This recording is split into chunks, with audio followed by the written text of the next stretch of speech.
this is Roger Conrad, and I want to thank you for taking the time to watch this video.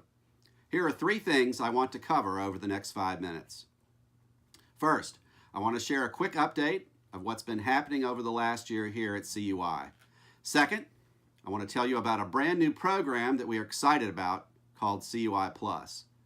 And lastly, I want to answer the top 5 questions that I've been getting from our investment community. All right, a quick update on what's been happening at Conrad's Utility Investor in 2018 and in the essential services and utility sectors. We've had a number of opportunities to buy best-in-class, high-quality stocks at incredible entry points.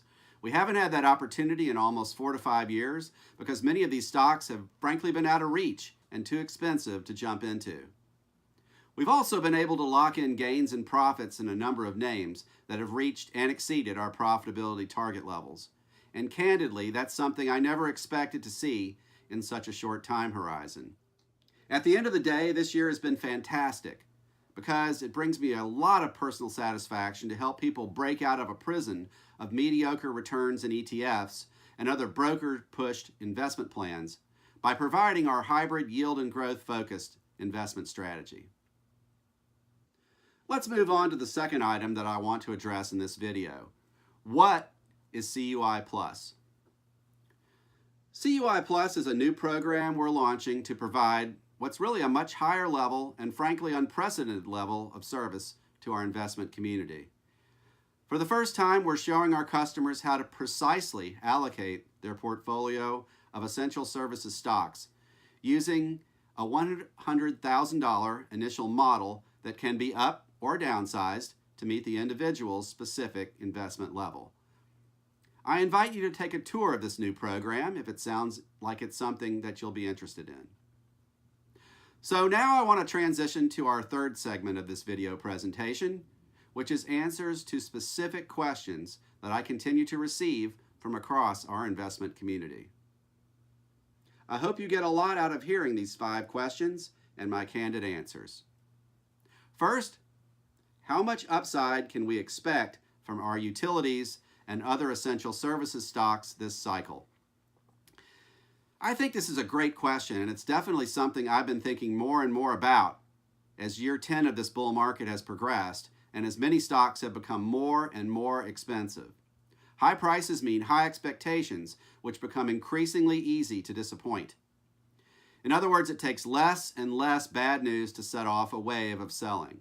I think this bull market does have more in the tank, but probably more important than that is the fact that this is a market of stocks. And at any given time, some stocks and sectors are going to be at different phases of the cycle than the major averages that everyone focuses on. Let's take energy, for example. It's hard to argue we haven't already seen a pretty nasty bear market in master limited partnerships or MLPs. Also, in any given year, there's an 80 to 120 percentage point difference between top and bottom performing utilities. So really, at the end of the day, this is all about wise stock selection and hanging in the market. Question 2. How high do you expect interest rates to rise this cycle? And what level of yield should we expect from CUI portfolio stocks? This is another great question. I think rates are going higher, but the primary reason a strong economy is actually very bullish for our CUI portfolio stocks. And I think to the extent there's knee-jerk selling by investors, it'll be a great opportunity for us to buy high-quality stocks at very good prices. As for a target level of yield, I think if you stick to the most conservative stocks we recommend and buy only at our recommended entry points, you can still expect a yield of at least 5 to 6%. And just as important, that yield will grow at least 5 to 8% a year. If you're willing to be a bit more aggressive, we have recommendations right now yielding nearly 10%. But the main point here is to stick to the right stocks and right entry points. Now, the only ETF I'd look at is the ProShares Ultra Short Utilities ETF, which we continue to use as a hedge against a breakdown in the market. It'll be a great source of funds for buying great stocks at rock bottom entry points the next time the market breaks down.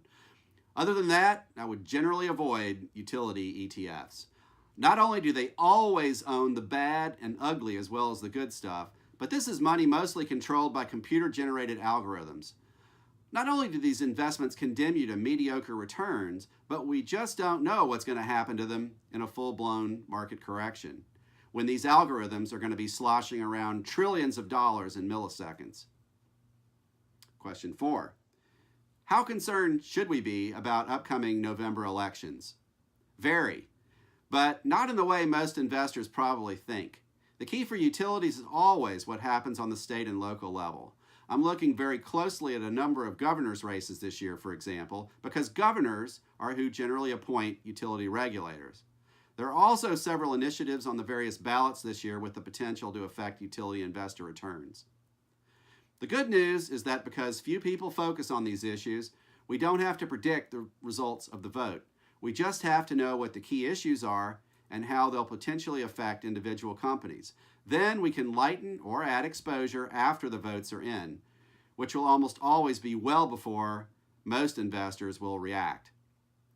And finally, question 5. Is there a point where you'd recommend selling our utility stocks? We've historically prescribed 2 circumstances for selling. The most important is when a company's underlying business appears to be breaking down. That's most often revealed by consistently missing operating targets, but there can be other warning signs as well, such as a sharp deterioration in regulatory relations. Sometimes this bad news will generate selling before a company's problems become truly acute, sometimes not.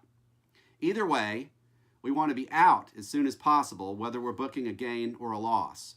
Think about it this way. If a company is sinking at a time when the economy is growing and capital markets are as favorable as they are now, it's likely to do quite a bit worse when the overall environment sours. Several dozen companies in our utility report card universe currently rate sell. We strongly advise everyone do so now.